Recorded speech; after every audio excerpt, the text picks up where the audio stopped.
Welcome, welcome, welcome. It is Friday, February 5th, 2016. This is the Super Organizer Show with James Lott Jr. I am back. I am new, but I'm old at the same time.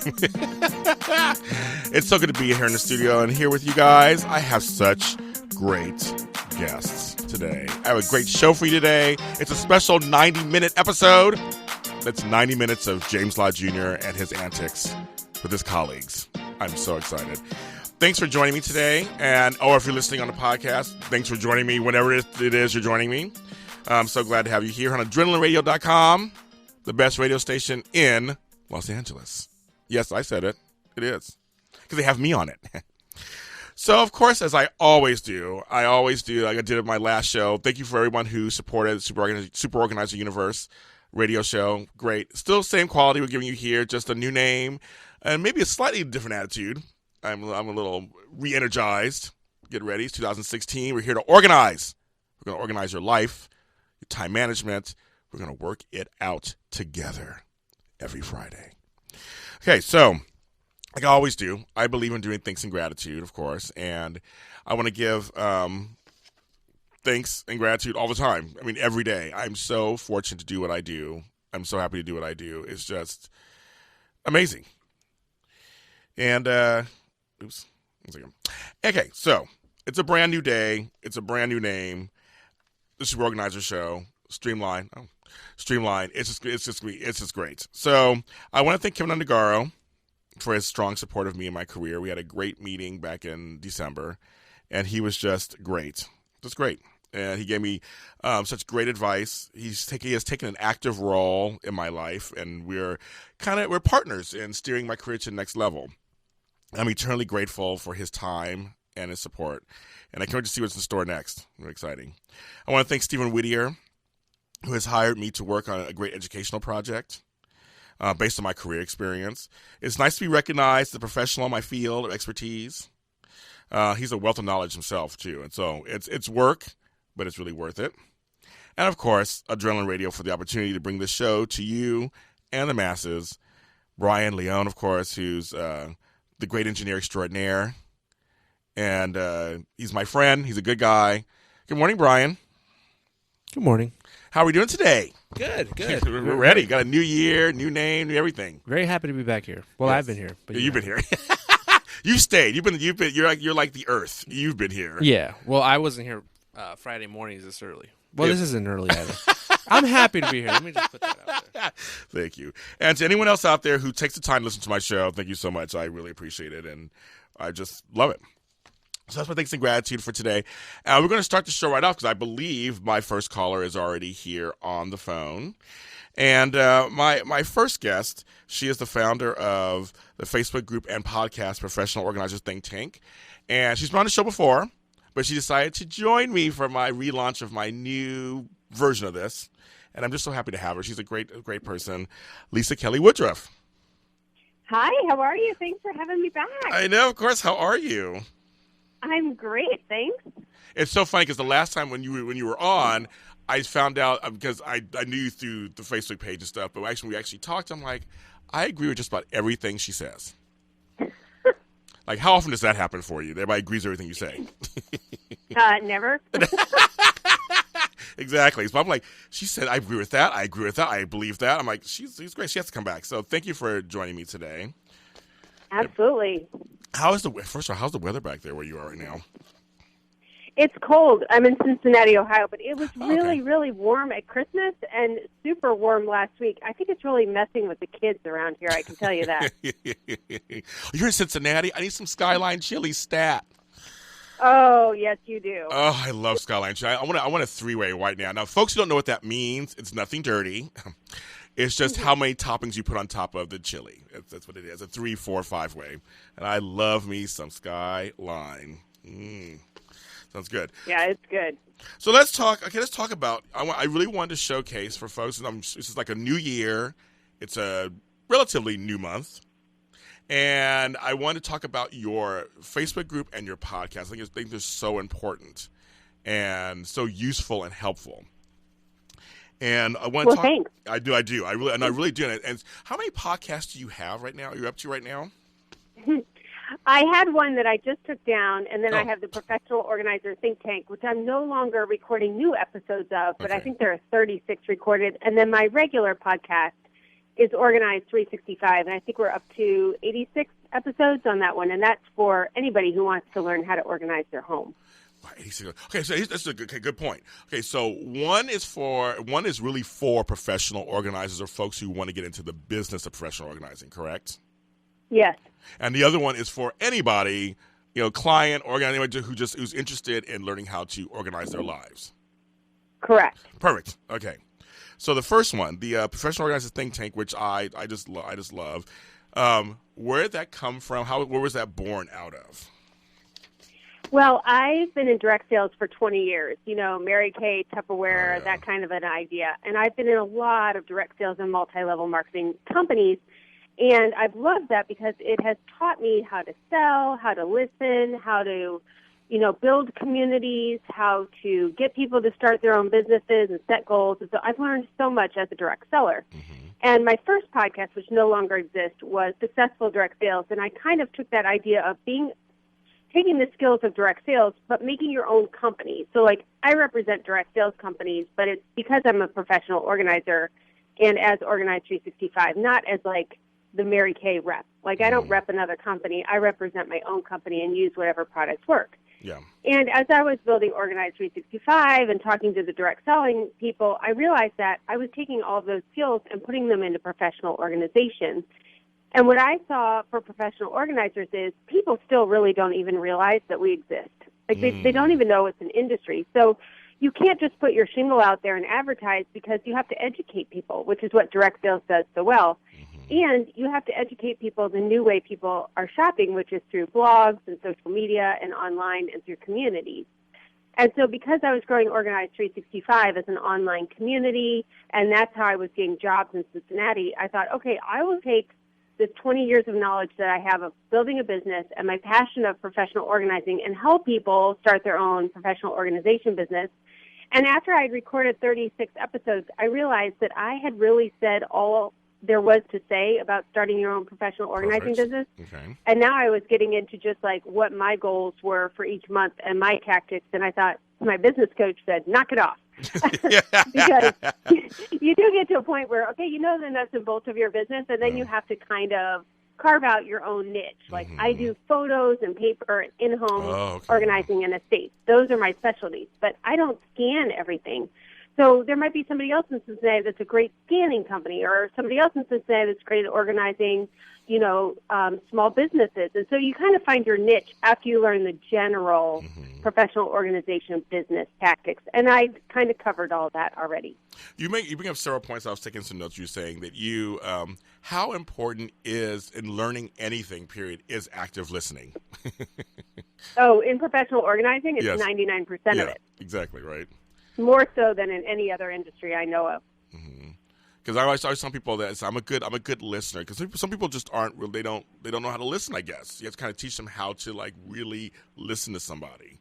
It is kind of a skill, isn't it? Oh, absolutely, yeah. Especially for people like us that like to talk. Yes. It was a hard skill to learn for me. Yes, I understand that.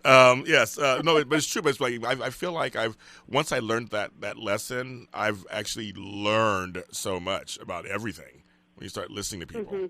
And you also bring up the whole niche thing too, which I know my mentor, my coach was telling me the same thing. It's you have to narrow it down and start getting to those kind of things and that kind of focus.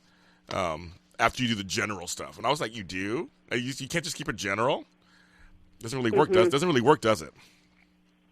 So the thing that people worry about is if I niche down, then maybe somebody won't hire me to organize papers because I say I organize photos. And it's not like you can't organize papers when you say you organize photos. Right. But when you go after a niche like photos, you will be able to really speak to people and they will hire you. So if you say I organize the house photos and paper, people hear I organize everything and they go, well, I can't have everything organized. Right. But if you say I organize people's historical photos from their parents and grandparents into albums that they can scan and give as Christmas gifts, then people go, oh my gosh, my aunt has our family photos. Like immediately they can picture the photos, they know who has them, and then they want to know how much that service is.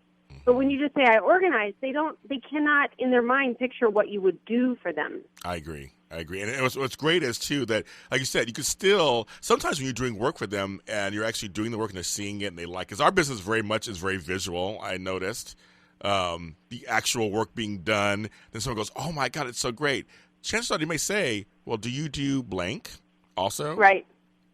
Because they see what you're doing. Because really we are building trust, and once they trust us, then they will let us organize pretty much anything because they trust us.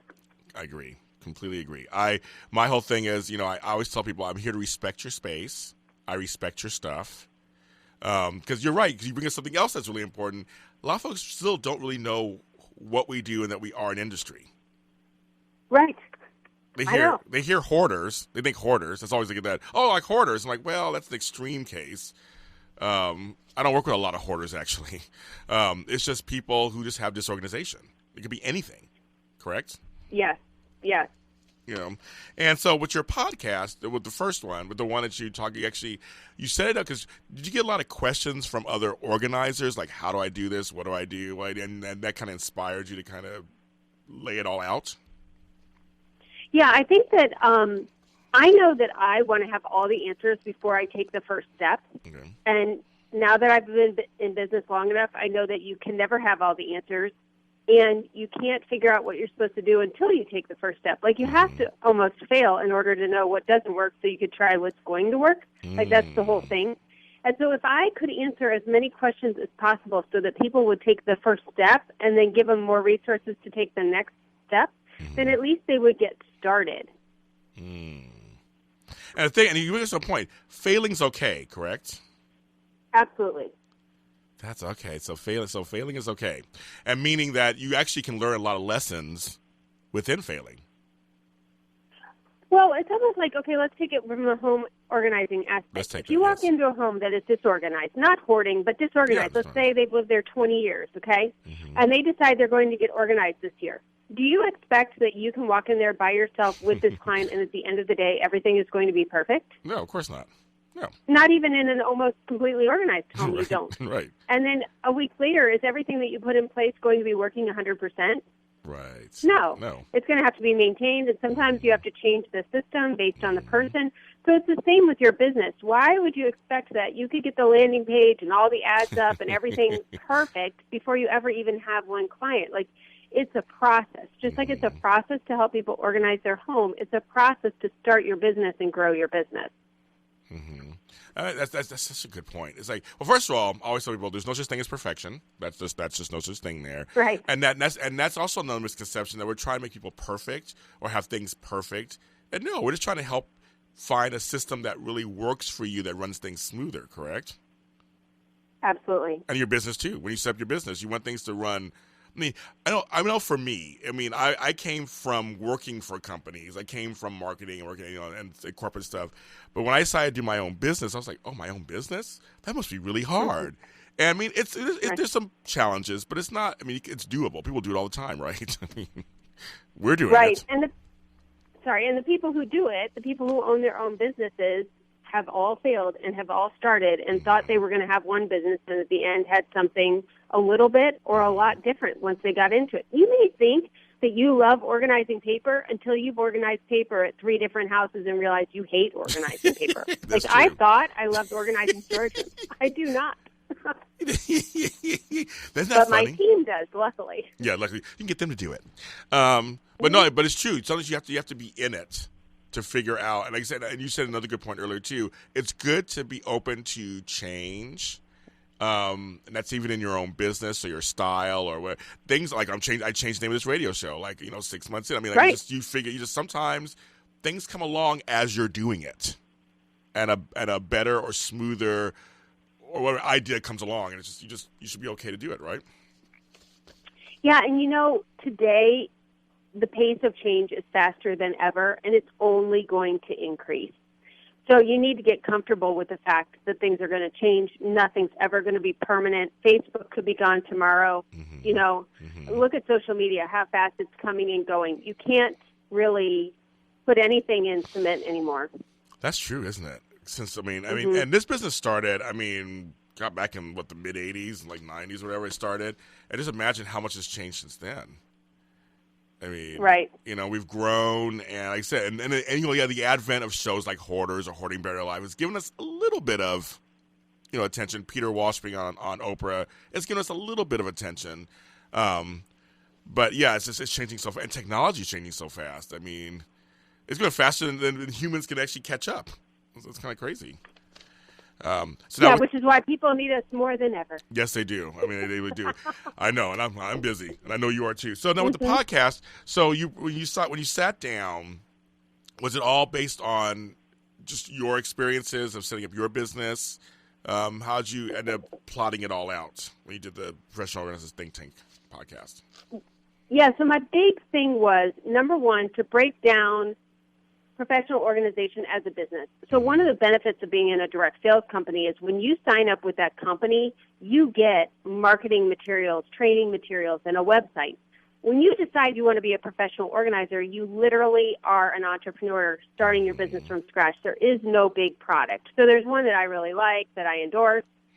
But even with that one, they didn't talk about blogging and branding and creating your own brand. And really, that's what you almost have to do today in order to be successful in business. It's really to figure out what your voice is and to market that so that people will be drawn to work with you, because professional organizing is very intimate and personal. Yes. And if there are 12 organizers in the city, they're all going to have a different style, different flavor, and that's good, because then everybody will find somebody that resonates with them. Like, I know a lot of people pick myself and my team because, number one, we have a team. There isn't another team in the city like ours. Oh, okay. Or because most of us on the team have special needs children.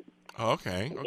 And experience with ADHD, and have handled estates. And so those are the top 4 reasons people come to us. I can't even think of a client that came to us that didn't have one of those 4 issues. They either wanted the whole, 4 people to come out at the time, have ADHD, or have children with special needs. That's almost all that we get referred. And it's because they read the ads, they read my blog, they look at all the organizers around, and they say, you're the only one that does photos. You're the only one that does, special needs to the level that I want it done.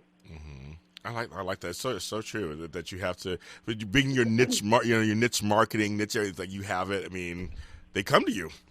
And it's interesting you say about a team. I guess that's fine. I thought that some folks would like that, where they know that 4 people are going to come in, maybe efficiently take care of everything, and then as opposed to one person maybe.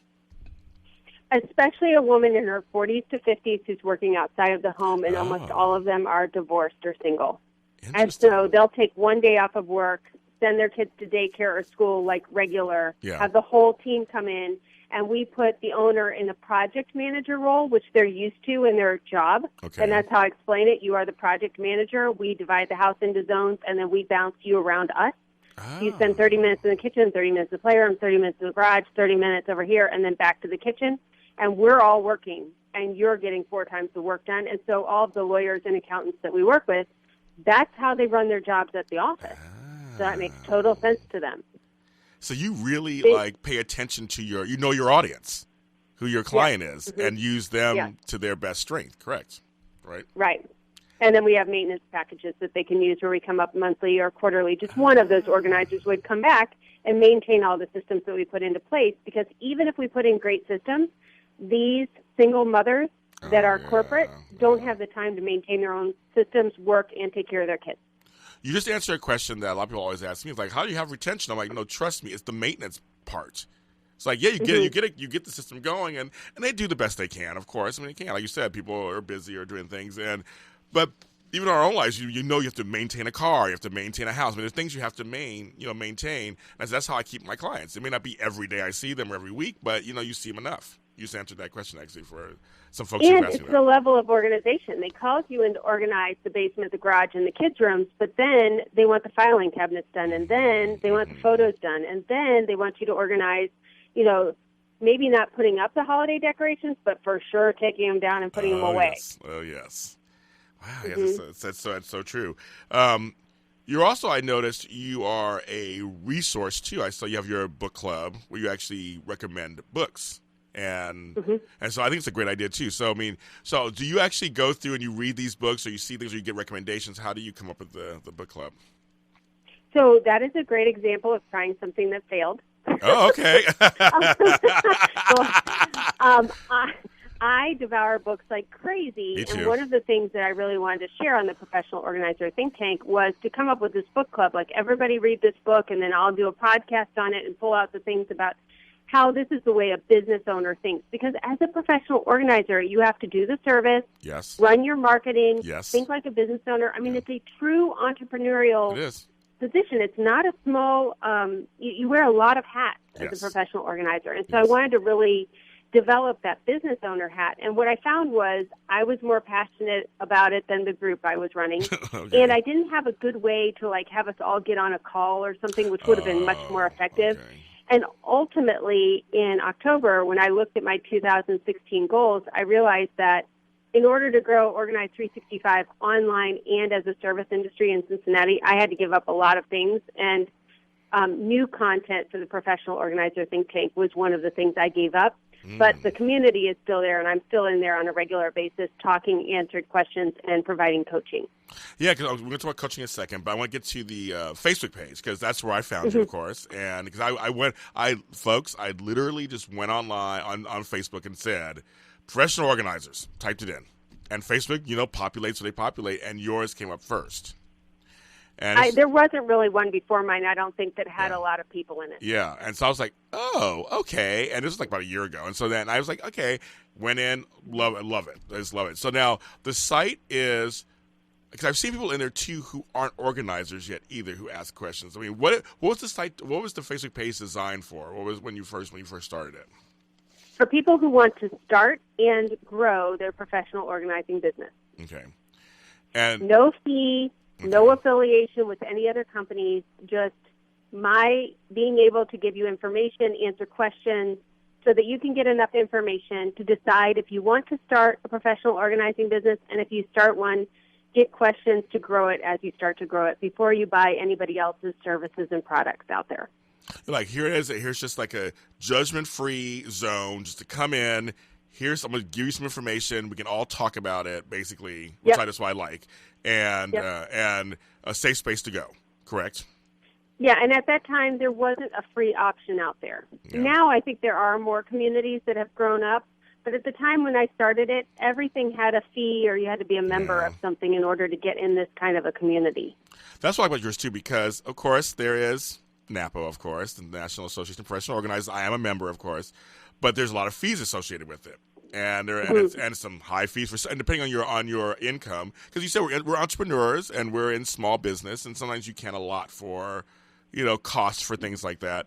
That's why I like your Facebook page and your site, because it is, here's something for you to look at, and you can actively participate and decide as you go through your processes. I love that. Right. And so and there are a lot of people all over the world. I mean, so it's an international group, and any of those, NAPO and all those other things are not necessarily international groups. So this is an international option.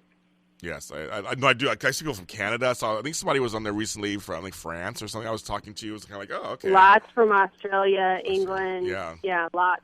Which I didn't know. I mean, it's my own naivete. Did not know there were organizers around the world. I didn't know that until I came to your site. Yeah, and they have different problems that they come up with, which is really interesting too. Like different family dynamics and who ends up staying home and how they take care of houses and the products they have available to organize with.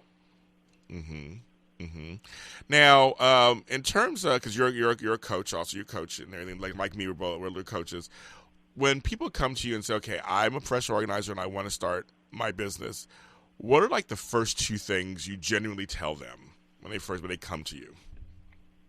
So I have that free printable that I offer, which has 8 different quadrants of things you need to look at in your business. And I think it ends up being like 87 different things that you check off. I haven't even checked off everything in that list. So the first thing I say is download this list and look at it.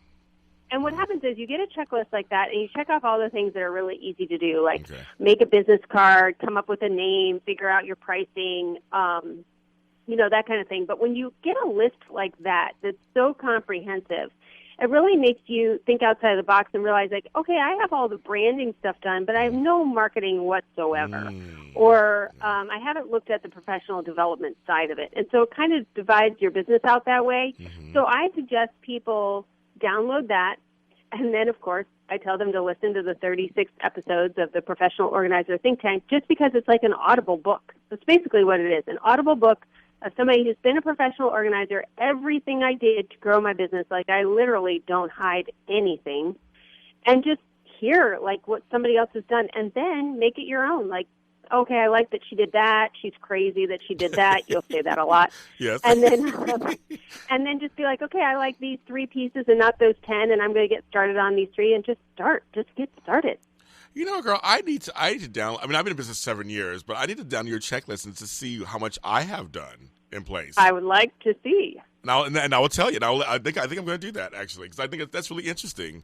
Because you probably some good. Because people don't realize sometimes the hardest things are actually the beginning. It's the name. It's the like what kind of name or a tagline or a logo. I mean, it really is. That is really the hardest. I mean, the other stuff you can kind of get to, but some stuff you're like, how do I start? Like, I have an idea.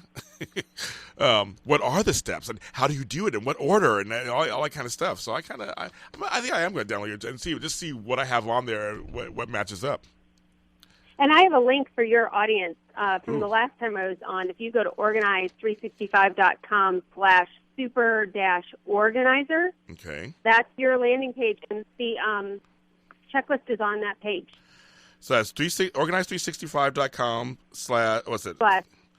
/super-organizer. Got it. Okay.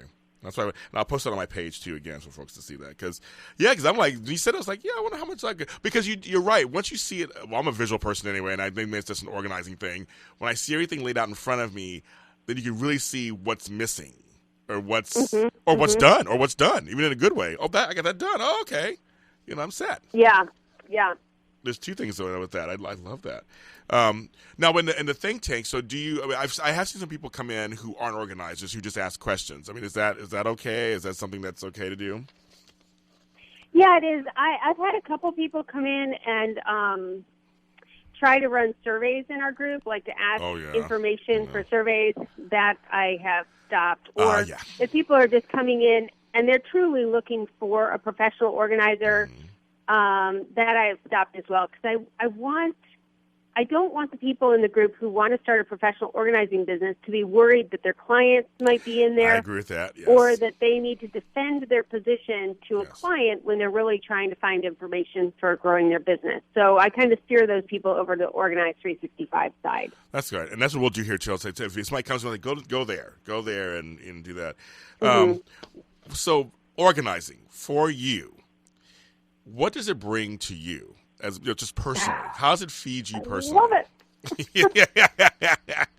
I love it. My new coach is like, you have got to stop going on these jobs. I'm like, I know, but I love it. She's like, okay, well, when are you going to stop going on the jobs? I'm like, I don't think I'm ever going to stop going on the jobs. So, and I know a lot of organizers who have grown a team or have changed their business and they don't go on the jobs anymore. And I love going on the jobs because I think it keeps me grounded when I talk to other professional organizers or I talk to my clients on Organize 365. And in that podcast, like if I'm not in the home organizing with people on a regular basis, it's easy to get theoretical about what you say or more idealistic or start to think of your own home as a normal home, which a professional organizer's home is not a normal home. No, it isn't. And so you need to get in there and realize, it's taking forever to go through the mail. Okay, here's how we sort out mail, and it's going to take me a week to really get them to learn that. Or the Sunday basket is the big thing I teach, and it takes 6 weeks to really figure out the Sunday basket. It really takes 6 weeks. Yeah. And even though I've been teaching it for 3 years, doesn't mean anybody's going to get it faster than 6 weeks. So being in the home, I'm constantly seeing, okay, this is the struggle. And the other thing about being in the home all the time is that our homes are functioning differently than they were 4 years ago when I started. Yes. Like, technology is really changing. The children today are different than they were 4 years ago. Teenagers are different than little kids. the way people work today is different than 4 years ago. I mean, things are changing at a really rapid rate. Yeah. And when I'm in the home, I can really problem solve and figure out what products maybe I can create or podcasts I can have that'll really resonate with people and help them move forward and keep getting organized. Yeah. That's true. That's actually very true. So things are just changing. They are changing so fast. Like, I'm trying to hold on. I'm trying to hold on. What's going on? It's going faster than I can imagine. But it's great to be. I think it's great to be challenged. I love my business. I love our business. I do. I'm like you. I love it. I mean, I wake up every day just happy that I get to do this and make a living out of it. Yeah. I mean, it's just we're so fortunate that we get to do this. And I think also some owners, or heads of I mean, they're very hands-on. You sound like a hands-on person. Like, you just like to kind of be involved. Yeah, I need to learn to let go a little more, I think. I have an amazing team. They don't even need me there. Which is a reflection on you, which is great, right? It's a reflection on... I know. Yeah. They're better than me at this point because I'm, thinking about a bunch of different things. And they're like, go over there with the paper, Lisa. See, I like the paper. So they send me over to the paper, and then they go do everything else. I had a talk with, on one of my other shows, I had a talk with a guy who talks about his team and just how important surrounding yourself with great people, how it doesn't diminish you at all. It actually compliments you that you have this great team that you just, like you just said, he kind of joked that they're kind of better than I am and they're doing good. That's great. I mean, you did your job. Yeah, they're amazing. I'm very blessed. Oh my God, I love it. Well, I want to thank you so much for coming on the show. I want people, please tell them online here on air now where they can find you and find your products. Okay, well, you can find everything professional organization related by going to professionalorganizersthinktank.com. Or for those of you that can't spell like me, it's pottank.com. And the Facebook group you're going to want to get to through there because if you Google search it, I spelled it wrong. Oh, that's right. Oh, that's right. Not spelled correctly. That's right. I forgot about that. That's right. And I often tell professional organizers to go ahead and go over to organize365.com and listen to that podcast also because the way I talk on that podcast is exactly how I talk to clients in their home, how I encourage them, what I say in different situations. So if you're listening to Professional Organizers Think Tank podcast, I'm talking to you about growing your business and what you strategically need to do. If you're over on Organize 365, you're listening to how a professional organizer talks to clients. Yeah. No, you do. I've listened to your podcast. You have a very nice voice, and you do talk to people kind of like I do. We talk just plainly to people. We don't talk down to people. You're not condescending. You're not like, well, I'm the best in the business, and you need to listen to me. No, you don't sound like that at all. You sound like a person just saying, let's work together.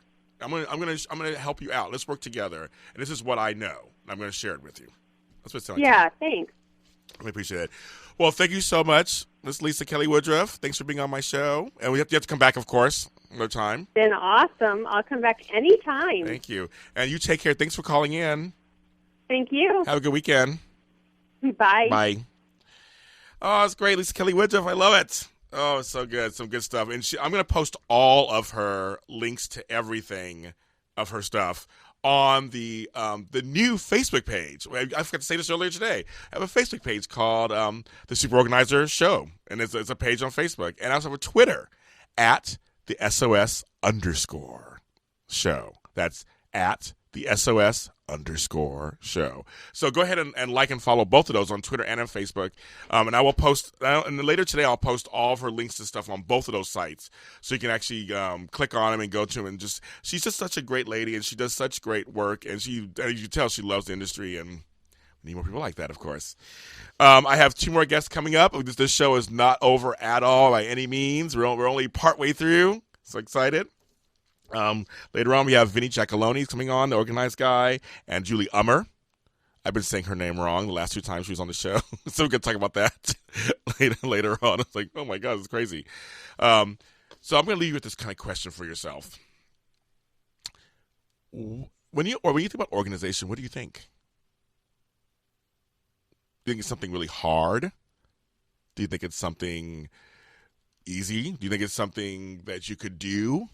Do you think it's something that's out of your reach? Organization comes in so many different forms, and I always tell people who know me and who know my practice about starting small. I'm all about you go at your own pacing.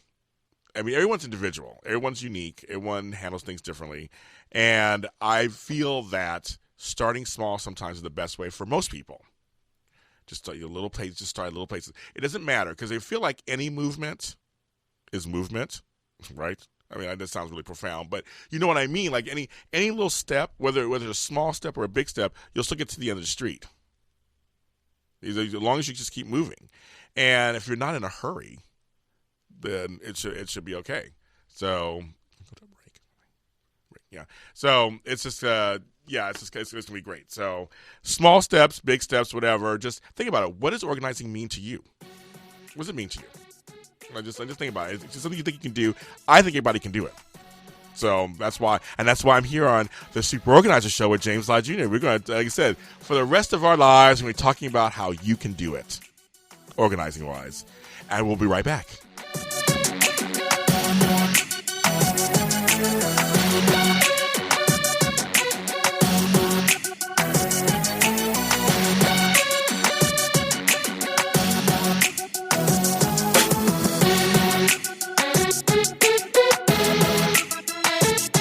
Thanks for asking, but I'd rather not send you nude pictures. I'm camera shy. I already said no. Under my clothes, I'm a robot. My webcam is broken. I'm worried they'll get passed around school. I have a rash. I have nudophobia. I have lizard skin. I'm a vampire, so I don't show up in pictures anyways. Your badgering has really killed the mood.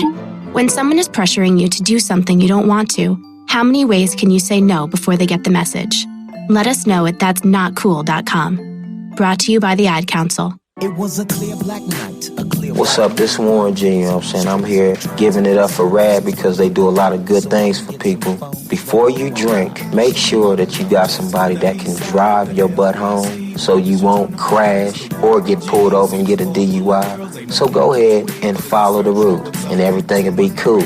And don't be no fools. Peace, baby. Warren G. A public service message brought to you by the U.S. Department of Transportation, RAD, the National Association of Broadcasters, and the Ad Council. Time to tune in and log on with Behind the Lens. Join noted film critic Debbie Lynn Elias and a lineup of talented co-hosts and informed guests each week as she goes behind the lens and below the line. We'll take in-depth looks at films and filmmaking with the movers and shakers and up-and-comers of the industry, along with movie reviews, interviews, awards, festival coverage, specialty segments like Tech Talk and Classic Corner. Tune in to Behind the Lens every Monday, 11 a.m. Pacific, 2 p.m. Eastern, only on Adrenaline Radio.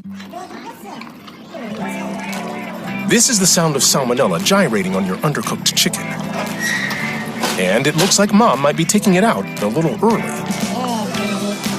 Don't let salmonella get funky with your chicken. On average, 1 in 6 Americans will get a foodborne illness this year. So use a thermometer to cook each type of meat to the right temperature.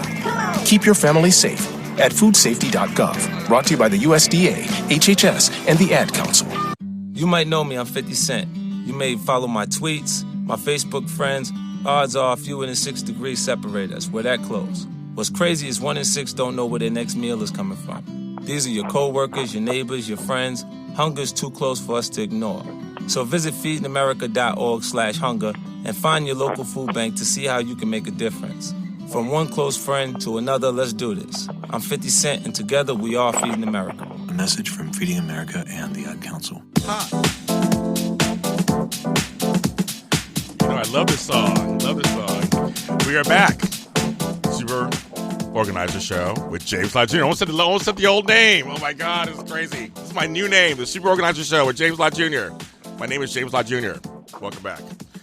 And we just had Lisa Kelly Woodruff. She's great. Now I got a gentleman on the line, and I'd like to have one of my fellow men. We're going to talk man stuff, organizing, the value. He is a New York-based organizer. He's the organized guy. He was on the show also before. We did our man show back in a few months ago. And I'm glad to have him back, Vincent Giacalone. Good morning. Good morning, sir. How are you? How you doing? Good, and belated happy birthday. Well, thank you very much. What did you do for your birthday yesterday? I'll make you laugh. I organized the garage for a client. Yay! Well, you were doing what you love, right? Oh, I had a great time, and he's a great client. So I love that. I usually work on my birthdays too. I may have a drink later, but usually I do work. I'll work on my birthday. It's because we're doing what we like. At least you're not doing something you don't like. maybe over the weekend I'll have a drink. There you go. You're right. I had a great time with him, and he's, like I said, he's a great client. So the fact that I was working on my birthday really didn't matter. You're right. I was enjoying what I was doing and having fun. But and also, I was just talking to Lisa, and she was talking about how much she loves organizing. I mean, isn't that, how fortunate are we that we're like living the dream, our own dream? We're doing it, aren't we? Oh, absolutely. And it's funny that, we talk about it, and to us it seems very normal, and yet when other people say, wait a minute, you love organizing, and they look at you like they get that dog with the turn head sideways. Yes. It's like we do. Yeah, I enjoy it. Yeah, because we're solving things, right? And a lot of times, especially with men, we're problem solvers, aren't we? Yes. By nature. The women do a good job, too. I don't want to knock the ladies. Of course. They do a good job, too. But I'm just saying, as men, a lot of people think that organizing is a chick's thing. And I'm just trying to say that men like problem solving. Men like to solve puzzles and things, right? Yes, absolutely. We do.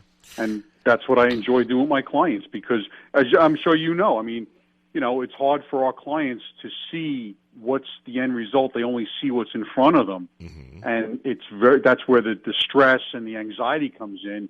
And I love being able to look at that and say, okay, fine, I see that today, but this is what it's going to look like when we're done, and try to really help them see the vision of where they can go and where I can take them. And what is your basic approach when you're working with the client? What is your philosophy in your approach?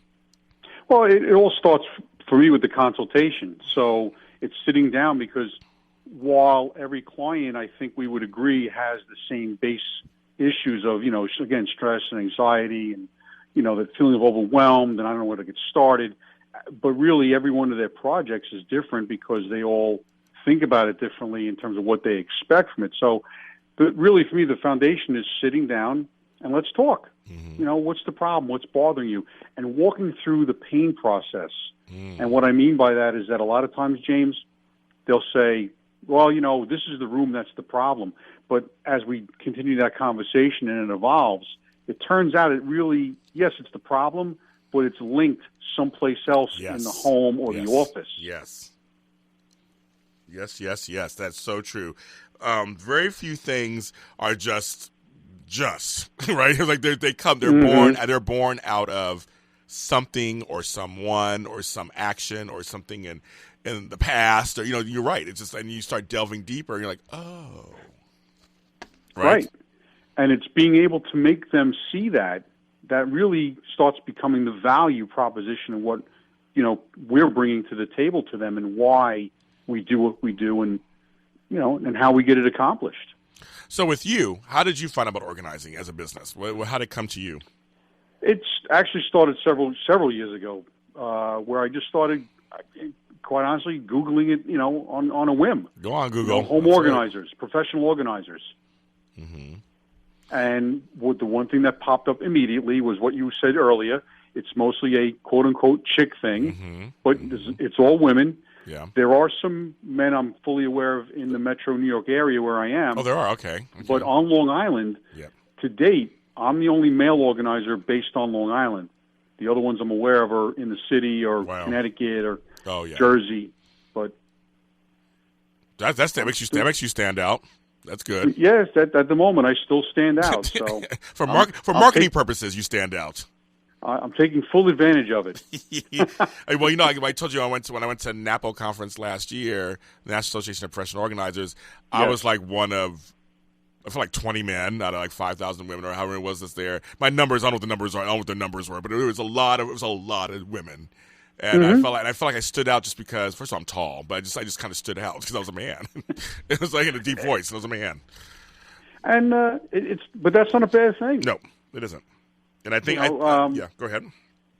The one thing that I tell you that I find, and again, I struggle with it, but really I embrace it, is the fact that, when my clients come to me and they'll hire me, and it's not always the main reason, but part of why they hire me is because of the fact that I can be that quasi handyman and do a little more of the heavy lifting. And it's not a knock that the women can't or won't do it, but it comes with the territory with me. So the client's perception is, oh, I got a guy to come do it, and oh, by the way, he can organize. and do some handiwork at the same time. It's just an added, exactly, nothing against women, of course, because there are women who can do it too. But for you, it's just an added value. You can come in, you could build them a closet, so to speak, shelving, and then organize it. Absolutely. I love that. Absolutely. It's a great add-on value that my clients see. So let's talk about, in your opinion, what is the value of having, because I talk about this, of course, too, in my practice, what is the value of having a professional organizer in your life? To me, it's very simple. You have an individual that engages us, they contact us because they're having issues. And the value add is the fact that we're the third party, we're the unbiased voice that's coming into their life, that, it's not the kids, it's not the parents, it's not another family or a close friend who's giving them advice and they're being critical of them. And here I'm coming in with a fresh pair of eyes, listening to the situation and being able to tear it apart in a way that and put it back together in a meaningful purpose, with steps that have purpose to them, where, I could help them visualize the end or visualize the process and then walk through with them and hold their hand, whatever they need. Right. But I'm not a related person to them. That's very important. And it's powerful. I think that's very important, that we're somebody who's coming in and we're not related to you. There's something to be said about that. I mean, that we're not related to you. That basically we're here to come in and we're going to help you a little. We care, right? We do care. Right. Absolutely. We're invested. But I think also you're not so invested that you're not invested in the outcome so heavily because it's not going to affect you either way on some level. I'm not. Yeah, I'm not. I guess. Well, I don't want to come across insensitive, but I'm not invested in an emotional sense with their stuff. Yes. I can become a little bit emotionally invested with them because you're right. Obviously, we care about our clients. We want to help them get to where they want to be. But as far as what's cluttering it up, whether it's paperwork or clothes or whatever the case, I'm not emotionally attached to any of it. I mean, so to me, I can help them make a more decisive, having a more decisive decision on what to do with it. What do you think is some mistakes that some organizers may make, like and then related to that people should look out for if they're looking for an organizer? Well, one thing that I see constantly is that, and it happens on a regular basis, that, like as an example, I get a lot of leads through Facebook. Okay. I have a Facebook page. I have content on there. I share that with other, especially the mom groups that are here on Long Island. I share my posts with them because they see me. And it's not unusual that I'll get a lead, someone who will send me a message or they'll put a little post on there. Hey, I want to talk to you. And at the same time, on those same posts, other people will pop in and say, hey, I love organizing. I have fun doing it. And it's clear that they're not members of NAPO. They're just hobbyists, as I always call them, or working for beer money, if I dare say that. Right.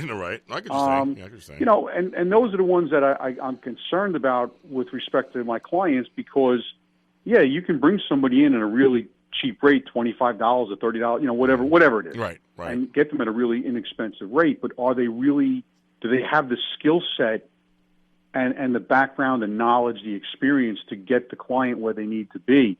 And that means, in my opinion, being able to provide them with real solutions that they can maintain. Because for me, that was paramount from my point of view when I work with a client, that I want to give them a process that works for them. I could tell them anything in terms of how I work and how I organize myself, but if it doesn't work for them, it's not really a solution. I want to be able to understand what their needs are. And I don't really feel that anybody else coming into the equation at that level, that's not what they're looking to do. They're just coming in to chit-chat and, hey, let's fold some towels. And, No, that's not what we do. No. We're much more than that. And that's true because what I was talking about Lisa, a lot of folks still do not know what professional organizers are. They think of hoarders first. They always say hoarders. They think of it's like a catch thing, which has given us some kind of advertising, but that's like an extreme case. I mean, I don't even work with that many hoarders. I mean, I work with regular folks. And it's a great point, James. I have people that have asked me constantly, they'll always say, hey, do you work with hoarders all the time? And I told them, I said, I'll be honest with you. It was just, this is February now. I just actually met my first real true hoarder this past November. Wow. And it's not my typical client. Right. There's all different types of disorganization. I mean, and all kinds of people for any reasons. It is not just it's extreme, like they can't see their house. I mean, it's like there's people who just are busy professionals, young professionals, entrepreneurs, just are busy, and just things are disorganized. And that's exactly, I agree with you 100%, because that's really my main client. It's any of these individuals that, the way I like to explain it to them when we start talking, because a lot of times, I think you go through the same thing where your client expresses, a feeling of embarrassment or remorse or, hey, I can't believe I'm calling somebody. I can't do this on my own. And I tell people, listen, relax. You know what? You're married, you have kids, you're working your job, you're traveling, you have a vacation. So life is happening. Yes. There's no, if you had a cold, you call the doctor. If you had a legal issue, you call a lawyer. So now you have an issue in your home or your office, well, you call an organizer. That's so funny. I'm glad you said that, because that's funny. It's like people need to get in that mindset. Yeah, because they'll quickly will call electrician for electricity and plumber for plumbing. Right.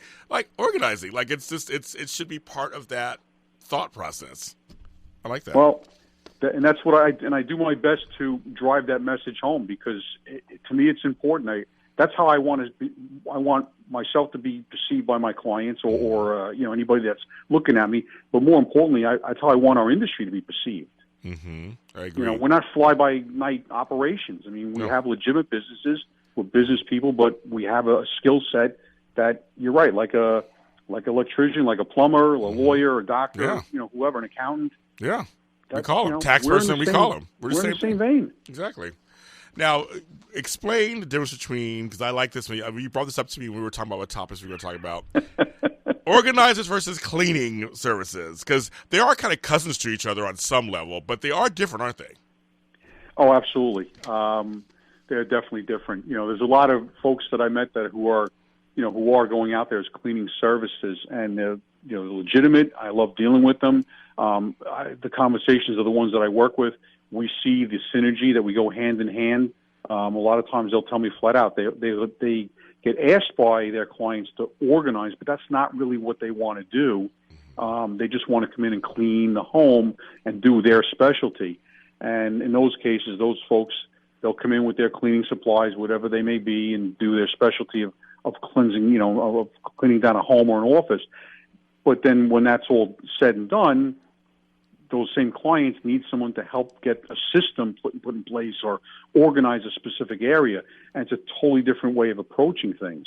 Mm-hmm. I think where the confusion comes in is that, just like I mentioned earlier about there are those folks out there who are hobbyists in organizing, you have the same situation with some cleaners. They'll go out, and again, it's not knocking them. I'm not saying they don't do a good job, but they add confusion to the equation or to the conversation, because to them, organizing might be just, well, I'll move a few things around after I cleaned off the tabletop. Right. And that's how they sell their service. Well, I clean and organize. Right. Well, you don't. I mean, and I can only say that because I've either seen it in action or I've spoken to clients of mine who have told me what the experience is. Not in a bad way. It's just conversation, and I just kind of take it in and digest it. And I'm thinking about my head that someone's charging you money for a service that they're not really doing. Mm-hmm. They're being a little misrepresentative of themselves. Mm-hmm. And again, it knocks us as organizers, like it oversimplifies what we do. Yes, I was going to say that. It does, because they feel like, well, aren't you just moving stuff around or straightening up a pile? I'm like, no, we're doing a little more than just straightening up a pile or putting books in a bookcase. I mean, like, it's a little more than that. My favorite clients when I work with them, honestly, are the ones that once we kind of have gotten past the consultation, we've set up the plan, and now we're actually rolling up the sleeves and working. And they're the ones that I like working with that say to me, we're doing something, and they'll say, well, what do you think about doing this? And whatever you tell me, that's what I'm going to do. And I love having that position in the driver's seat, because to me it tells me a couple things. They understand what I'm doing. Mm-hmm. They get why I'm there, why they hired me, and they trust my judgment, because that's, again, why they've hired me, because they have struggled with figuring out the answers. So now it's, well, what, Vinny, you're the organized guy. You tell me what's the best solution. And I love that. I just love that. And do most people really rely on you to come up with answers? Because a lot of people, that's another question people ask me, like, well, do I have to come up with all the answers, or do I relinquish all of my control? Like, what is the gauge for you? You tell people out there. You know what? It's a great question. I tend to bounce it, or I try to read the client. I have ones, as I'm sure you can attest to, that, yeah, they brought us in, they see a need to have us, they like having us there, but they still kind of want to direct things. Mm-hmm. And then I have other ones that go through the same thing, but then when it gets down to the decision-making process, it's, you know what, Vinny, I really just tell me what I need to do. You just figure it out for me. Yeah, that's true. But I gauge it off of the way that they come. I mean, if I have that kind of a client that I could sense wants to still have a certain level of control, fine. I'll adjust my style to you, and I'll still make suggestions. I'm not going to just take their word for something. I'll still recommend. Yeah. But if they go with it, great. If they say thanks but no thanks, okay, that's okay too. That's true. Kind of know your audience, which is your client, and they will kind of help dictate, I guess, how you will handle a situation. Right. You know, but I know people ask me, like, well, do I give up everything? I'm like, no, I don't have to give up everything. I mean, we want to work with you, correct? Absolutely. You know, and that's one of the things that, I've heard time and time again, because, one of the things I've learned in the course of my time doing this is it's really important.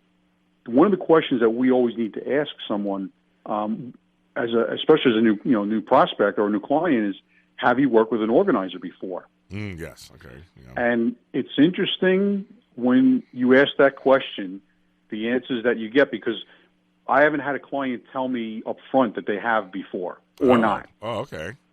And I've learned to ask that question first, because based on that answer, yes or no, it leads into a whole nother conversation. Yeah. Because if it's yes, I don't want to know who specifically they worked with. Okay. But I am curious how the experience was, because the fact that if they've worked with another organizer and now they're willing to give me a chance, it usually tells me they were not satisfied. Yeah, I'll say, yeah. And it's not to mean, again, it's no slight on that organizer. No. It goes to style of how to deal with it. And if they tell me yes, it's not unusual that they'll say, and I don't ask the questions. I just let them talk. And they'll tell me, well, he or she was pushy, or she was pushy, because I'm on Long Island, they haven't hired anybody else. Yeah. But they'll tell me those types of things. And so it helps me then respond to them and let them know how I work with them or will work with them. And if the answer is no, it's another kind of a conversation, because now I could sit them down and say, well, as an organizer, this is how I generally work with my clients. This is my approach, and give them a flavor, because really, from a big picture, and I've gotten into the habit of saying this to them, and I think it kind of, it throws people off a little bit, is that what I'll suggest to them is, look, you know what, every organizer out there, while we may have the same skill sets and knowledge and experience to one degree or another, we all have different styles of how we work with clients. So really what's most important to me is that we have a rapport right from that we build and develop a rapport, because without that, nothing's going to get accomplished. True. Oh, I got and I find it's a great way to talk to my clients, and it's not unusual that at that point I give them the out. If you tell me you don't like my style, I'm not insulted. In fact, I'll give you somebody else. Right. But I find, James, that by doing that, they appreciate it. They thank me, and it lets them know exactly where they stand, and they can make an educated decision of whether we're going to move forward or not. Well, folks, if you're in Long Island, you go to him, the organized guy. I'm going to post his stuff on my pages, of course, but go to him and talk to him, because he is worth it. He is worth the weight in gold. He is. Thank you, James. Of course. So now tell folks where they can find you. They can find me on my website, theorganizedguy.com. They can also find me on Facebook. I have a Facebook page. Yep. Again, The Organized Guy. Or they can contact me on phone, 516-456-3461, or email at theorganizedguy@gmail.com. All right, Vinny, of course, you're invited back on, of course, again and again. I'm going to have you back on. We're going to talk other topics, of course, okay? James, thank you always for the opportunity to speak to you. I love talking to you. I'm so glad that you and I hooked up. So am I. I'm glad we're in each other's orbits, and thank you so much for being on my premiere episode of my new relaunch of my show. Thank you so much. I appreciate that. Hey, I'm honored that you invited me on. Thank you very much for having me. I will talk to you soon. You take care. Have a good weekend. You got it, James. Take care, everybody. Bye. And everybody, this is the Super Organizers Show on AdrenalineRadio.com. We'll be right back.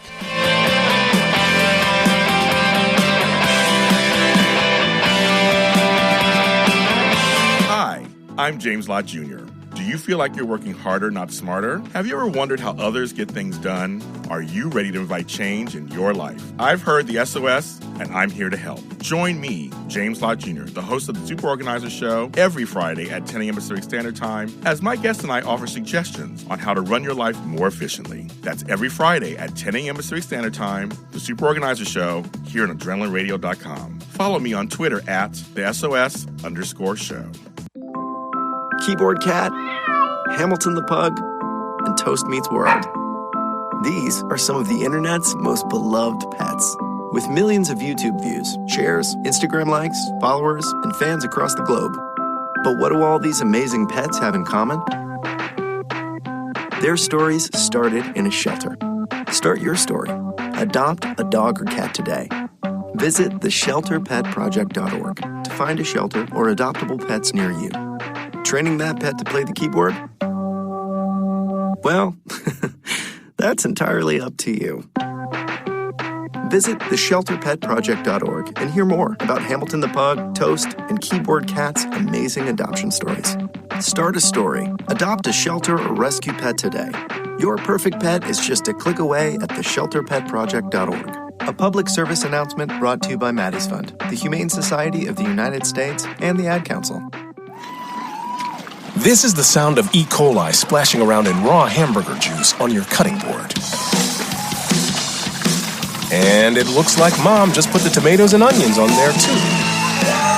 Don't let E. coli mosh with your food.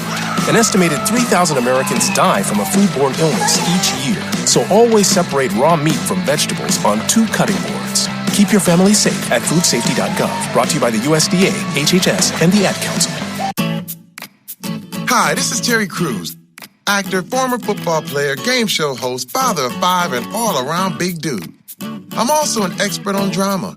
I know all kinds of drama. There's the good kind that comes with having a house full of kids. There's the bad kind like season-ending injuries. There's the necessary kind like having an agent in Hollywood. And there's silly drama like the drama around my percolating pectorals. And then there's the drama you can skip. Skip the drama that comes with not having your high school diploma or equivalency.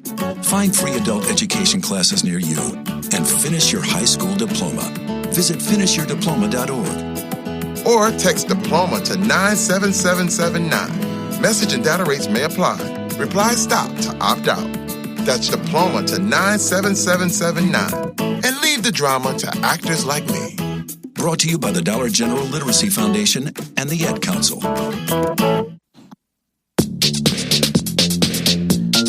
I love this song too. Welcome back to the Super Organizer Show with James Lott Jr. It's my relaunch of my new Super Organizing Show, the Super Organizer Show. Super Organizer Show. SOS. Yes. And we are back. That was Vinny Giacalone from Long Island, New York, and he's a great guy, the organized guy. And I have another person from New York. I love New York. I do. I love my family in New York. I love New York. And she's been on the show before twice, and I have butchered her name several times. And so I'm going to rectify that this episode. I swear to God I am. She's a professional organizer based out of New York. She is also a former radio broadcaster, speaker. She's a chef. She's an all-around cool chick. I just love her so much. She's a fellow member of NAPO, and she's my buddy, Julie Ulmer. James, you did it. I did it. Girl, why do you tell me? I had you on twice, and you didn't tell me. I just love the way you Ulmer my name. I know. But it's really Ulmer. I got it now. I'm never going to forget. I got it, girl. I'm never going to forget. It's so good to talk to you. Same How here. are you? Happy New Year. Happy New Year. Happy New Year. Yeah, thanks for coming on my new relaunch of my show. It's basically the same show with just a little new attitude and a new name. That's all. Awesome. So excited for you. You know how we do. Thank you so much. And that's why when I decided, I was like, who do I want on my show? And you were the one. You were the ones. So thank you. Of course. So now, how has organizing been for you this last month and a half or so, or a month and a week or so for you? Oh gosh, it's been interesting. There's always interesting clients that have interesting situations that for whatever reason just can't handle what it is they're dealing with. Starting with a new client that has a lot of paperwork because he's a volunteer that's involved in a historical society. Oh, wow. Volunteer fire company. Oh, wow. Anything you can think of that is in this small town-based community. Yeah. He's a retired person who's volunteering in it. And so he's housing all this paperwork. Oh, my God. So some of that needs to get off his property somewhere else. Yeah. But exciting, fun stuff. I'm sure. Identifying, do we need those utility bills from the past 5 years? You're not claiming your home office as a deduction. I don't think you do need those. Right. Now, wait, now I want to ask you, so in the state of New York, for some of those things, for like taxpayers, did he say, is it 3 years you keep stuff, or 2 years? I can't remember. Is it different? I think 7 is it's the still safety 7. net. It's still 7. Okay, still 7. Okay. I've heard new words coming down from high above about 3 years. Me too. However, you know what? It's when it makes a client feel comfortable, that's the most important thing. And if 7 years makes them feel comfortable, that's absolutely right. And actually, this client with the paper, he's been audited not once but twice. Oh, my God. Wow. And he was so excited to be able to just hand over hundreds of pages worth of material and, came off clean. Scott, it's clean as a whistle. That's a good point. That's a good point. Sometimes it does happen, I guess. You can get audited several times 3 years ago. Yeah. That's crazy. So we're going to talk kitchens. Kitchen is my favorite place of the house. I love it. Everyone's favorite place, right? But I love organizing. I talk about kitchen organization in my blogs. I love kitchens. So when we were talking, because you have a million topics we can talk about, and of course you'll be back, of course, on my show. But I was talking about some kitchens because right now, I see so many kitchens that are a mess. Oh boy, and they're small. Sometimes. Yes. Or odd. Like there's odd shelving. Like, I'm sure you've seen places where you're like, why did they put that over there? Or like, why is that over there? Or why is it the shelves not that deep? All these different things. Yeah. I don't get it. You know what? I was in a real interesting kitchen recently with a client who designed the kitchen, and she designed it around her relationship with her mother that was suffering from Alzheimer's. Oh, okay. And so the flow of the kitchen was very peculiar because traditionally, if you have your sink, refrigerator, and stove well within arm's reach or, a few steps reach, that is ideal. However, she had a stovetop all the way across the other side of the room. Oh. It was really weird. Yeah. But so when I was asking her, she said she designed this because her mother, who was suffering from dementia, was constantly standing next to her in the area where the refrigerator and the sink are, and she thought, well, I don't want her to go near things that are hot, so she decided to put that on the other side of the room. And then looking back, realized, wait a minute, this is not making, so much sense. So she was designing it around an emotion and or, a physical limitation on her mom's part, but she didn't, when I pointed it out to her that someone can have a kitchen half her size and still be efficient, but it's because things aren't within just a few steps reach. Yeah. And we know, little tiny kitchens, there are cafes galore in every country in the city, every city in this country, especially New York City. Little teeny tiny kitchens can produce an amazing amount of food because it's how they're actually utilizing their space. I agree. So, yeah. Small kitchen, yes, it's a pain, but I have one too. Oh, you have a small kitchen? Oh, I'm so sorry. It's the worst. You're like, oh, it's sad. I've had small. I have a bigger one now, but I've had small kitchens, and you're right. You can work it out. I mean, I cook Thanksgiving dinner in my small kitchen. I can do it. It's just the way you set it up. It's a challenge. It's a challenge. It's a challenge. So one of the biggest things with kitchens that absolutely drives me crazy, and I can't imagine that the people that are actually cooking in that space, I can't imagine that they're not pulling their hair out, is prime real estate, and prime real estate is countertops. Oh, my God, yes. Countertops. Yes. Countertops, whether you have a lot of them or I have very, very few, it's prime real estate, and when it's being taken up by, let's say, stand mixers or toaster ovens, microwaves, or juicers, or blenders, or worse, the mail. Oh, yes. The mail backpack. Yes. You know, your home office is encroaching in your kitchen. Yes. That stuff is just totally prime real estate. And one of the ways that I ask clients to think about that space, I understand we have to have some things on our counter. Right, of course. That's for sure. Right. But if you've got that canister set of flour, sugar, coffee, tea, on your countertop, if you're not using that stuff every single day, I don't think that it deserves to live there. I agree completely. I agree. And also, one of the things that is the biggest drag in the world is cleaning off a countertop when you have to continue to wipe around all that stuff and or wipe it off. Now, let's think about it from sort of a food safety standpoint. Okay. You just had a beautiful PSA about contamination of foods because of not using proper cutting boards, swapping things out and washing. Oh, yeah.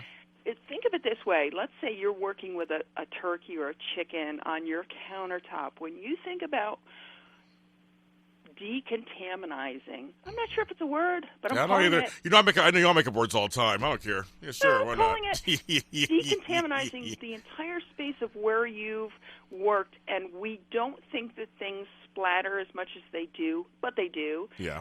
When you're starting to have to wipe off the blender, the mixer, the car, it's just too much. So my first recommendation is to figure out, A, what kind of things are living on your countertops right now? B, are they things you're using all the time? And I mean frequently, like every other day. Yes. C, if they're not, where else can they live? Yes. And that brings me to cookbooks. How many kitchens are you in where there's God, yes. countertop that's being suffocated by cookbooks? Yes. Where else can they live? Should you have maybe 3 or 4 super go-to cookbooks right there in your kitchen, but keep the rest of them in another place? I mean, how often are you tapping that chowder cookbook? No, that's true. Because right? I think things get just stuck on, especially cookbooks. They just stay on there because out of habit. And then you go, and maybe once every couple of weeks you'll go to it for something, but it's just for habit. It's just those kind of your cookbooks are right there. Yeah. But I actually unloaded about 80% of my cookbooks, and having been a chef and a cook professionally for a number of years, I had a lot. I had a real lot. But I started really identifying how often am I going to these, and almost rarely, or rarely was I going to some of the specific ones, but more so I was going to the good old standbys, like The Joy of Cooking. Oh, Gourmet cookbook. Yeah. Those standbys that have pretty much a basic recipe for most every single recipe. And then if I wanted to, I'd peel off on other ones. So, that's good. You make a good point, because sometimes some of the cookbooks are redundant. I mean, like there's the same type of foods, the same type of recipes in several cookbooks. Yep. Another thing, we have to talk about unitaskers. Okay. Unitasker appliances. Can you believe this?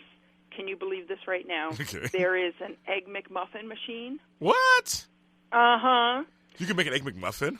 In a machine, and that's how it's like marketed as the Egg McMuffin machine. Okay. Quesadilla makers. Okay, I've heard those, yeah. All right, we've all heard of the Foreman grills. Yes. We've heard of rice steamers. Yes. Mini donut shop maker.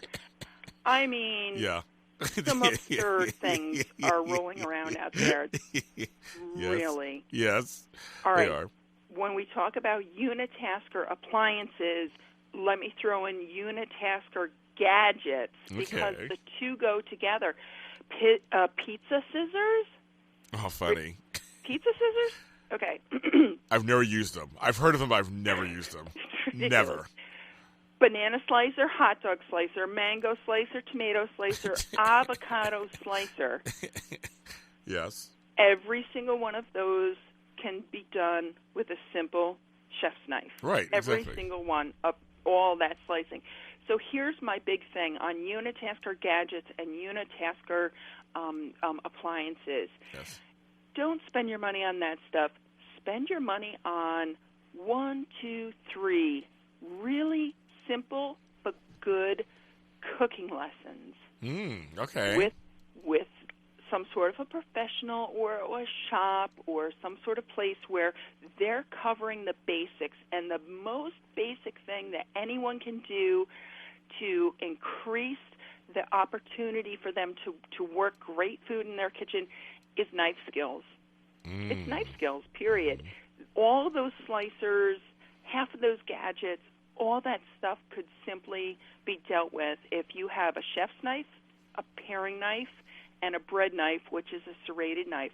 You really only need those 3 in your home. You don't need the great, big, huge set. But if you know how to use those, come on. I know you can slice a banana. Well, you know, girl, you know what I have? I got rid of all that. I used to have all that stuff. It's all gone. I have my ninja chopper. Okay. It chops everything. I love it.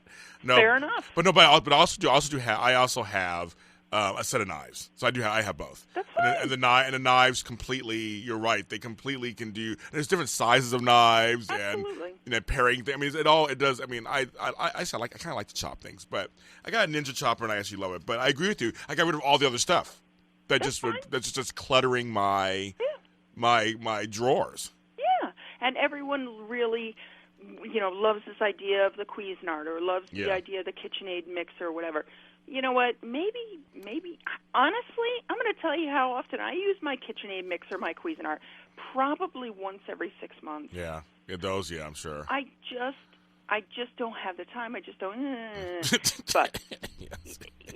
So here's a couple of other tips from a small kitchen viewpoint. Yes. There are these adorable little above the sink shelves. There are these little standalone shelves. Sometimes they're made of bamboo, so that you can actually they mail to you, or you can buy them in the store flat, and then you piece them together, or some sort of metal. And they're meant to just kind of be a little shelf above, like where your sink is, to kind of hold the soap. And I have about 3 of them in my kitchen. Okay. Because I love having things off of the countertop, so that when I go to wipe the countertop, I'm not wiping around the sugar bowl, the salt and peppers, the olive oil, et cetera, et cetera. So it just bumps. It's like a really inexpensive but easy way to just bump up a little bit of extra shelf space, basically. So those are really really helpful. Okay, I like that. Actually, I think I want for my sink. I'm gonna look for that. Actually, I think I want for my sink. Oh, they're really. You can use it above your sink. I used one in my bathroom. I have 3 in my kitchen. Okay. One of which I inherited a number of orchids from my dad, and I didn't want them sitting right on my kitchen table. So that little riser just let it bump up a little bit, and that was awesome. Crock pots. You know what? I appreciate crock pots, and people love their crock pots. I love my crock pot. Yes, I do. I love it, but I don't have the room for it, so I don't have one. Oh, you don't have one? Oh, well, mine's not on my counter because it's just too big. So I have it in a cabinet. But yeah, they take up a lot of space. I mean, but I do crock pot cooking. I do use it during the wintertime. But see, summer and spring, I don't really use it, so I put it away. That's perfect. Right, but for wintertime, I love my crock-pot cooking. It makes my house smell good. Absolutely. So, but you're right. So for me, it's a seasonal thing. That's a good point. Seasonal stuff too. Yeah, I mean, it's stuff only used a certain time of year. Why is it out? Why is it out the whole year? Swap it out the way you would with sweaters or Exactly. winter coats or mittens or gloves. And I know you're in L.A., but Yeah. you travel east sometimes. I do. You know I do. Yes, I do. You need that stuff. Yes, I do. My Pittsburgh home, I have all that stuff there too. I mean, I need it there. I do need it there. I want to ask you actually a question about pantries. If you don't have a pantry, well, what are some recommendations with that too? Because I mean, if you don't have a pantry, it's basically cabinet space, whatever you have. Well, there are ways that one must adapt and overcome. Yes. And I am one of those. I'm one of those ways. I decided I needed to figure it out. Right now, I just have a ridiculously small kitchen, and I do have a pantry. Okay. And you're going to hold on, baby. Okay. Hang on to your pearls because you're going to clasp them. Okay. It's down the hall in an office. My home office in a closet is my pantry. Down the hall. Down the hall. That's okay. So tell me how that works, Julie. How's that working for you? It's working because I don't have any other choice. Okay. So it's my backup zone, and I live rurally. You have to remember that. I mean, even right now, I'm 5 minutes from a grocery store, but in the past, I've lived 15 minutes away from a grocery store, and certainly way farther away from any really good specialty stores or stores that are based on organics. Yeah. So I'm a backup queen. I love to have backups of my super necessary, important staples. Yeah. Olive oil. Oh, yeah. Hot sauce. Hot sauce. One hot sauce. Okay, hot sauce. Hello. I like that. Soy sauce, canned beans, that sort of thing. And it works because the main way that I organize my kitchen, and I encourage everyone to organize their kitchen, is to think of it in grocery store mentality. Okay. So when you go to the grocery store, if I gave you a list of a few things that I wanted you to get: mustard, ketchup, olive oil, soy sauce, hot sauce, you're probably going to go to the condiment section, right? Right. Yeah, mayo, Yeah. salad dressing, etc. Yeah. Exactly. Yeah. So when we're organizing our pantries and our kitchen cupboards, if we can keep them in the same sort of sense, meaning keep all your beans, your legumes, your pastas, your grains together. Keep all your soups, your broths, your stewed tomatoes, etc. together. It's going to make it easier because we all know where to find this stuff in a grocery store. Right. Right? Right. Right. So even if someone else came into my house and had to, fend for themselves and cook a meal, if they kind of applied that, where would I find this stuff in a grocery store, they might, really be able to understand, well, Julie keeps the salad dressings near the olive oil and the balsamic vinegar and the hot sauce. Yes. That makes sense. Yes, I do my pantry that way. It's just, for me, I always say, a lot of us organizers, I always call myself, I'm lazy on some level, so I make my systems work for me. So I know where everything is. Yep, you have to. And listen, we're all pretty good at being in a grocery store or Whole Foods or Trader Joe's or whatever. We're figuring out where things are. So, so it works for me. The pantry is down the hall. It's in a closet in my office. I'm not thrilled to pieces with it. No. But I also am not so cool about the idea of not having any of this stuff because I do a little bit of wholesale club shopping. Oh, okay. And so larger items, larger amounts, yes. There you go. Yeah. However, everyone's got to be careful of that. Oh, my gosh. There was a UCLA study of homes. It was about 32 families. It was in the California region. This study came up with a couple of things that was really fascinating. Yeah. One was garages and basement and other storage room areas where the Costco, BJ's, Sam's Club, overflow stuff was being held. And by being held, that's okay if it's paper towels, but when it's expirable stuff and it's not being used, The other thing was, oh my God, they came up with looking at people's refrigerators, Wow. and they realized by the front and sides of someone's refrigerator, they could pretty much calculate how much clutter the house had depending on how cluttered the refrigerator was, with magnets of pictures and takeout menus, schedules and calendars. And do you know? Yeah. Have you ever done that? I've been in clients' homes where when I look at the refrigerator, it's like, whoa. Yeah, yes, I have. Refrigerators are a major zone in my business. Absolutely. A major zone in my business. That's Absolutely. But sometimes it's interesting to take a look at the front of it and see how much stuff do I have going on here. This study actually said, oh my gosh, we could correlate between the amount of clutter in someone's home and the amount of stuff that's on the outside of the refrigerator. I believe that. I completely believe that. Completely. I never thought that before, but now you said it, I'm like, I completely believe that. Absolutely. So fascinating. All right. Another tip about these refrigerators, I don't have the big chest freezer. I'm not able to have all that stuff. I just have the little tiny, over-the-top refrigerator.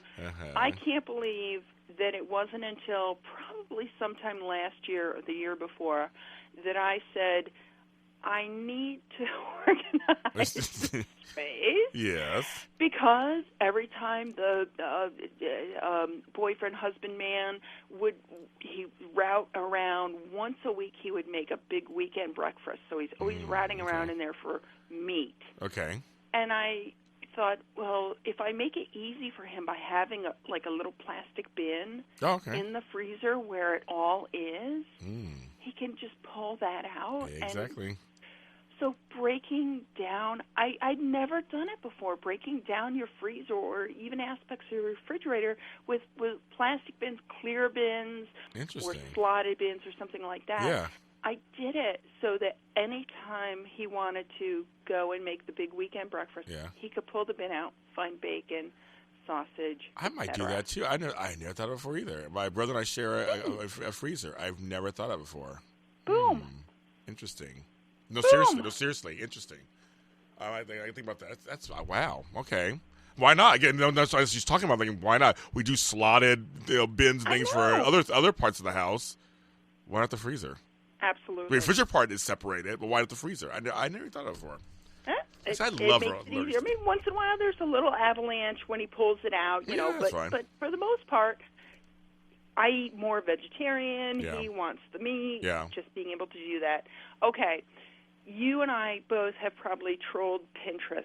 Yes. And I'm sure your listeners have seen something on Pinterest at one point or another. The mason jar trend. Oh, I know. Yes. Oh, boy. Yeah. Everything mason jar. Yes. That's great. Okay, I just want people to be aware of one thing. When you're storing grains and beans, legumes in mason jars that are in the potential range of sunlight, you can alter, the sunlight can alter the nutritional value. Ooh, that's good to know. Of those things. Good to know. So, for me, like open shelving. Yeah. Not a fan. Yeah, cabinets. Give me some cabinets. Yeah. Oh, yes. Yeah. And cabinets to the ceiling. Yes. If I could. Yeah, same here. Cabinets to the ceiling if I could.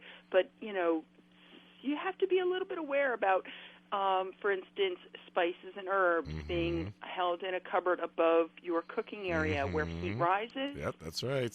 Fades them out. The same with oils, olive oils, special oils like avocado or walnut oils that are near the cooking area where that stuff gets heated up, cooled down, cool down. It's not so good. Yeah. All right, go. We have to actually stop at that point. I mean, you have to come back on. I mean, like, it's this crazy talk. You have to come back on. We have more to talk about. You gave some great tips right now. It's so great. Small kitchens don't have to be dysfunctional. They can be functional. You just have to tweak them. Very good. Well, Julie, tell folks where they can find you really quick. Please visit me, Minding Your Manor, right. MINDING, your, YOUR, Manor, MANOR, www.com, Minding Your Manor, find me on social media. I've got a Facebook page. I'd love to talk to you guys on Twitter, Pinterest. Twitter is Minding You Are, MANOR. And I'm just so grateful. Thank you, James, for having me on your relaunch. I appreciate it so much. I feel honored. Thank you so much, Julian. I will talk to you soon, okay? Awesome, love. Take care. Bye. Bye. That was the first Super Organizer show on AdrenalineRadio.com, the relaunch. I'm back. Follow us on Facebook, on Twitter. That's the SOS show. Twitter is the SOS _show. Facebook, the Super Organizer show with James Lott Jr. You can find me on there. And follow my blog, the superorganizeruniverse.com, of course, and the granddaddy of them all, my website, the superorganizer.com. I appreciate you guys so much. Thank you for joining me, and I will see you next week. I have a great guest. I'll see you next week.